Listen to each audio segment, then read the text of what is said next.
Today is Monday, February 18th, President's Day, and we're looking at a high of around 50 degrees. Not too bad at all. Hello NAU, I'm Heath Connot here on UTV62 with the news feed.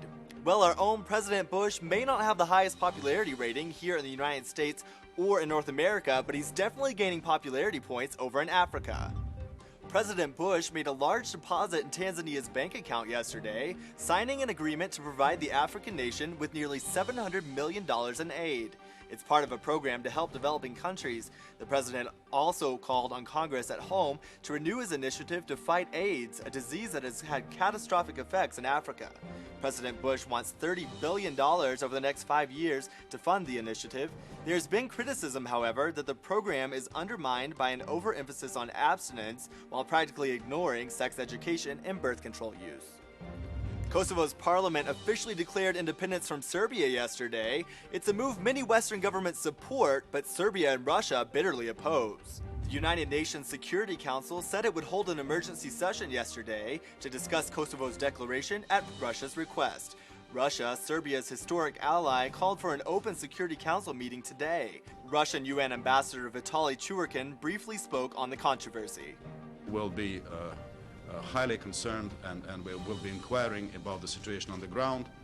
Our concern is for the safety of the Serb and other ethnic minorities in Kosovo, and we'll be inquiring in that context about the activities and the line of action of international presences there.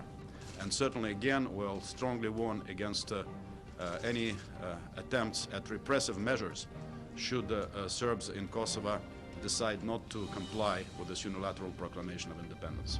The U.S. Department of Agriculture has ordered the largest beef recall in U.S. history, pulling 143 million pounds of beef from a major California slaughterhouse. No illnesses have been linked to the newly recalled meat, and officials say the health threat likely is small.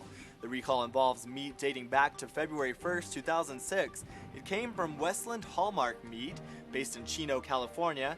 Federal inspectors suspended operations at the slaughterhouse after an undercover Humane Society video surfaced showing crippled and sick animals being shoved with forklifts. Federal officials say Westland did not get their cattle inspected for chronic illness after the cattle were shown unable to walk, which is a violation of federal regulations. Ice cream maker Häagen-Dazs says America's disappearing honeybees may be a big problem for business. According to Häagen-Dazs, a third of the U.S. food supply depends on pollination from bees. The insects' colonies are mysteriously disappearing, and scientists have no idea why. Häagen-Dazs says bees are responsible for 40% of its 60 flavors, including strawberry and banana split.